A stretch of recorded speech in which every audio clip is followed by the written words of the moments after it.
সুবিশাল এই মহাবিশ্বের খুবই ক্ষুদ্র একটি অংশ জুড়ে আমাদের বসবাস।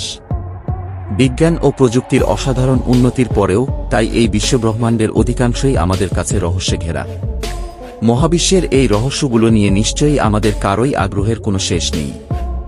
চলুন জেনে নেওয়া যাক এমন জানা অজানা 7টি ঘটনা। 1. মহাশূন্যের গন্ধটা কেমন? কখনো কি মাথায় প্রশ্ন জেগেছে, এই যে মহাশূন্য, তার ঘ্রাণ কেমন? কতিপয় কৌতূহলী মানুষের মনে কিন্তু ঠিকই এই প্রশ্ন জেগেছে, আর তারা বিভিন্ন মহাকাশচারীদের অভিজ্ঞতা শোনার পর এর উত্তর বের করেছেন। আমরা প্রায় সবাই ওয়েল্ডিংয়ের কাজের সাথে পরিচিত, তাই না?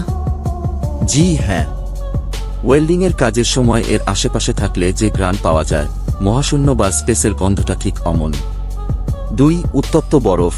পৃথিবী থেকে প্রায় 33 আলোকবর্ষ দূরে একটা গ্রহের সন্ধান পেয়েছেন বিজ্ঞানীরা, যার পুরো পৃষ্ঠটাই নাকি উত্তপ্ত বরফ আবৃত। খটকা লাগছে? আসল ঘটনাটা হচ্ছে, এই গ্রহের পৃষ্ঠে প্রচণ্ড চাপের কারণে পানি কঠিন অবস্থায় রূপান্তরিত হয়েছে, আর গ্রহ পৃষ্ঠে তাপমাত্রা অনেক বেশি বলে এই জমাট বরফ থেকে বাষ্প নির্গত হয়। তাই বিজ্ঞানীরা একে বলছেন উত্তপ্ত বরফ। 3. পৃথিবীও হতে পারে ব্ল্যাক হোল।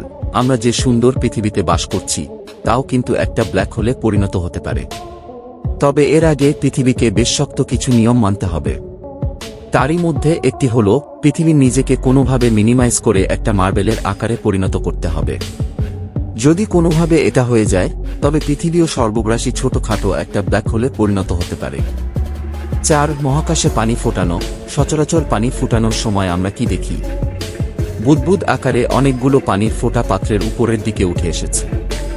কিন্তু কেউ যদি মহাকাশে যে কোনোভাবে পানি ফোটানোর চেষ্টা করে, তাহলে কিন্তু এ ঘটনা ঘটবে না। অনেকগুলোর পরিবর্তে একটা মাত্র দানব আকৃতির বুদবুদ উঠে আসবে। 5. মৃত নক্ষত্র। রাতের পরিষ্কার আকাশে আমরা যে অসংখ্য নক্ষত্র দেখি, তাদের অনেকেই হয়তো মৃত। আলো বিকিরণ করতে করতে ধীরে ধীরে তারা নিঃশেষ হয়ে গেছে। কিন্তু যদি তারা মৃতই হয়, রাতের আকাশে তাদের দেখি কিভাবে আমরা?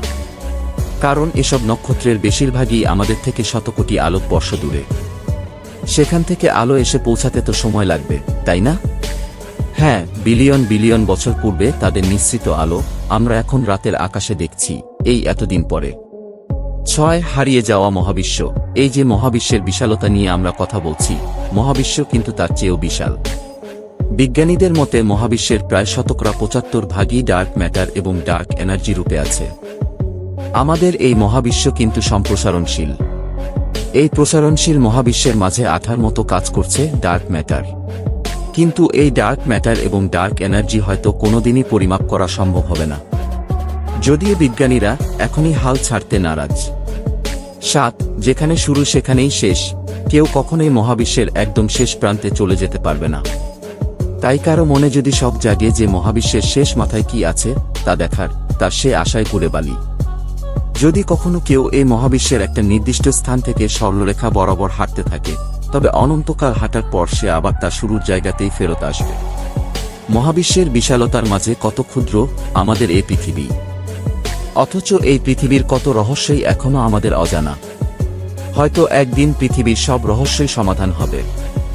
এর পাশাপাশি মহাবিশ্বের অসংখ্য অজানা আর অমীমাংসিত রহস্যের জট খুলতে আরম্ভ করবে।